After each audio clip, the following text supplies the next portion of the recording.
How's it going? James, Online Car Show. Well, in this video, we're going to be going over and testing the Thermotech Coolit Aluminized heat barrier. So without hesitation, let's go ahead and get this video started.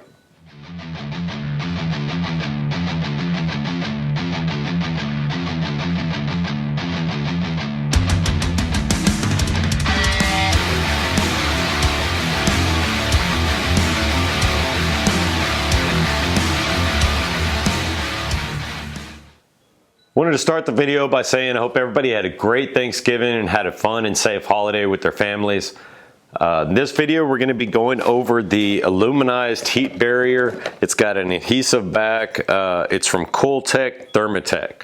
And we're going to be doing a full test comparison before install and after install on my Corvette ZR1 for those not familiar with the channel.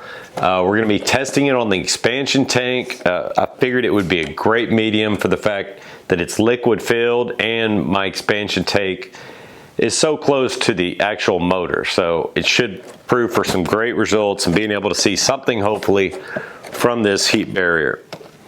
Before we get too far in the video, I want to go ahead and ask y'all to hit that like and subscribe below. This helps my videos to grow and help support my channel. As far as upcoming events real quick, we got the Crew on Deck event. It's a toy drive coming up December 14th. Be sure to go check them out on Facebook or Instagram. That's at Crew on Deck. All right, now we'll get to the testing footage and the review of the product, how I see it. First off, taking it out of the packaging, as you can see here, it seemed to be excellent quality, kind of what you'd see inside of cold air inductions, cold air intakes, and I've seen people use this material for their entire underhood. One thing I just wanted to add here real quick that I failed to mention was the uses of this heat barrier. It deflects 2,000 degrees. It says it's also made in the USA, which is freaking awesome. Thumbs up on that, 2 thumbs up. And you know, you can use this product around your starter if you've got long tube headers like I do, and you've got a motor with the starter in close proximity to those headers. You could use this around, you know, your transmission on the body of the car to deflect that transmission heat from heating up your center console. You could use it on the firewall. You could use it on the hood liner. You could use it inside of a cold air intake just to help drop the temperatures a little more. So there's so many places, anywhere you can stick this stuff to, you know, reduce heat, you can do it. So it's a great product, and that's one of the biggest reasons I want to test it, just to see, you know, what the difference, if it's worth spending the time putting this on your car. I do hope y'all can appreciate the amount of time that was taken into this video. I've got over 2 hours of video that I'm going to be editing down into this clip, into this length of video. And it did take some time testing the before and after. I'm not a scientist or anything like that, so if you have any issues, please let me know in the comments how you would have done it better. I'm just a guy shooting videos out of his garage, and so I don't have some of the testing equipment and stuff like that. I am going to use a laser thermostat, and this is going to help to take the actual temperatures inside the expansion tank. So to get on to the first test, and I'm going to talk about how I did it and so forth. The first test, of course, would be without the barrier being applied to the expansion tank. I did want to do an idle test, so I basically let the vehicle idle with the fan blowing in the front, radiator to keep the engine cooled down. I let it idle for about 16 minutes. Just to see, you know, until I saw a good level off on the temperatures and so forth. So we could see the actual growth in temperature inside the expansion tank.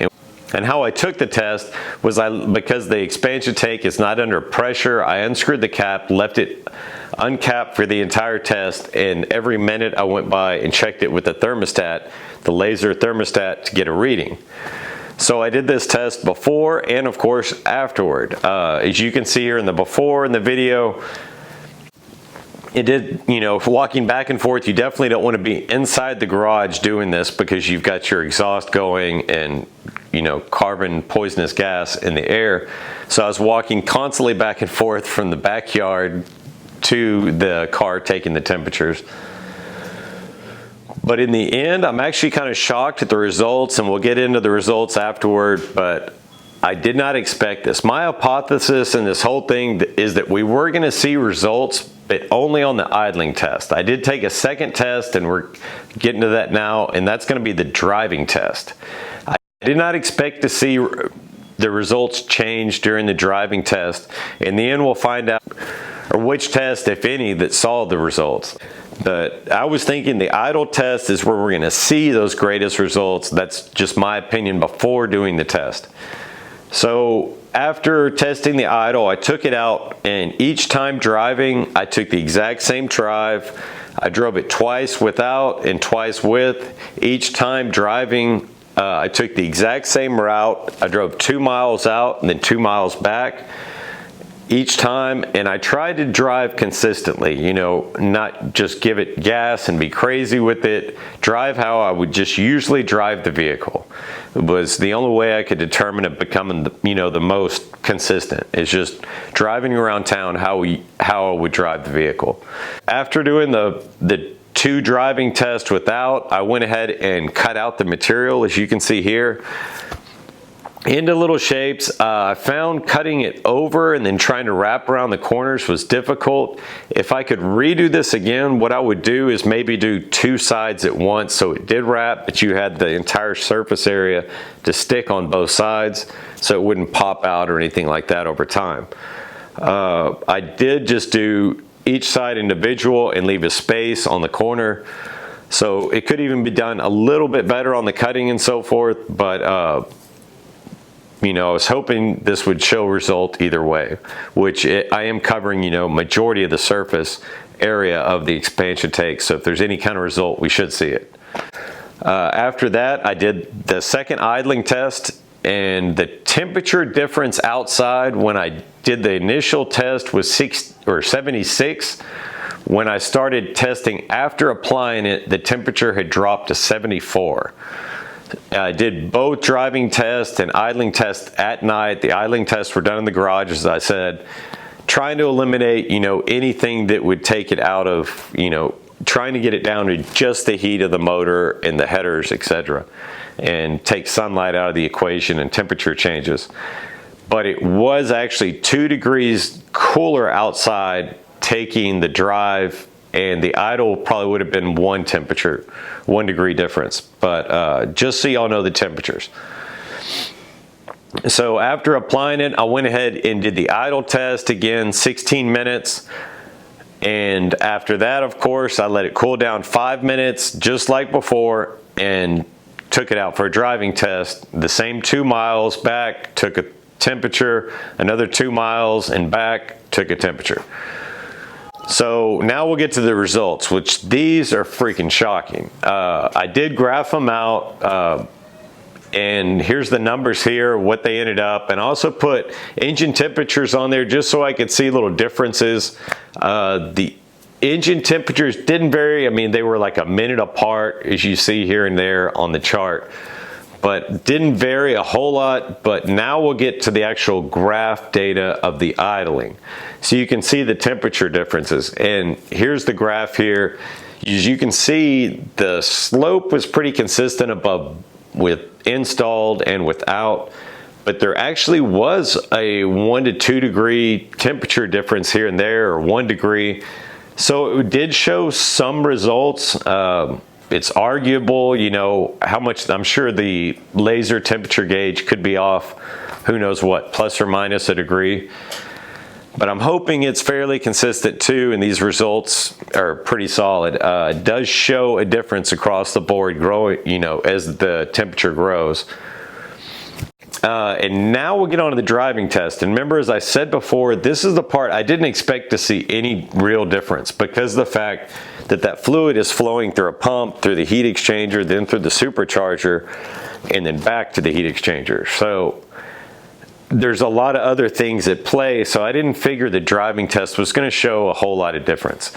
And that's where I was freaking wrong. So here's the temperatures and the bar chart of the driving temps. On the left side, we've got the 2 tests before, and on the right side, whether it's real low down there, you see the test after. So there's a good, 5-6 degree difference there, which is pretty substantial in the driving. And that's one thing I was hoping to cure actually on this car, was the fact that that expansion tank, as I said in the beginning, sits so close to the headers.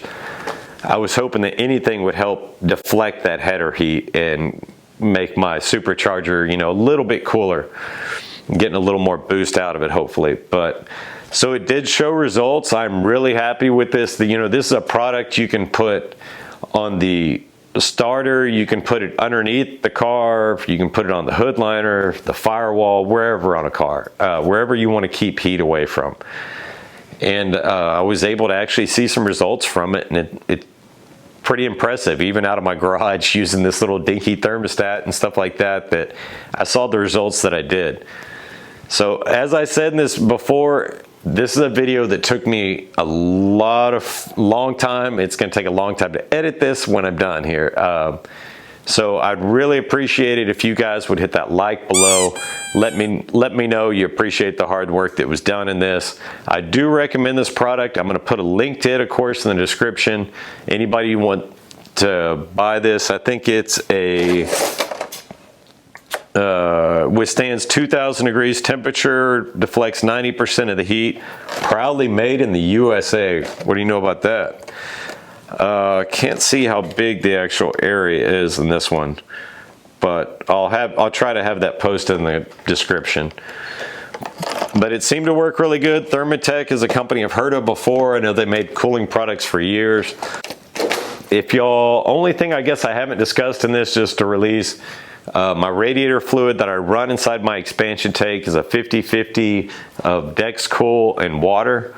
That's all I'm running in there, and I'm running about a half of a container of water wetter, which I put in the radiator. I put half in the radiator fluid and then half in the expansion tank. So that's all that's running in the car as far as fluid goes, so y'all know. Thank you so much for watching my videos. I've got another video coming up. I've already recorded most of it for the custom emblems I have on the ZR1 and installing the rear Corvette emblem / sticker, whatever you want to call it, over the Corvette indentions on the bumper.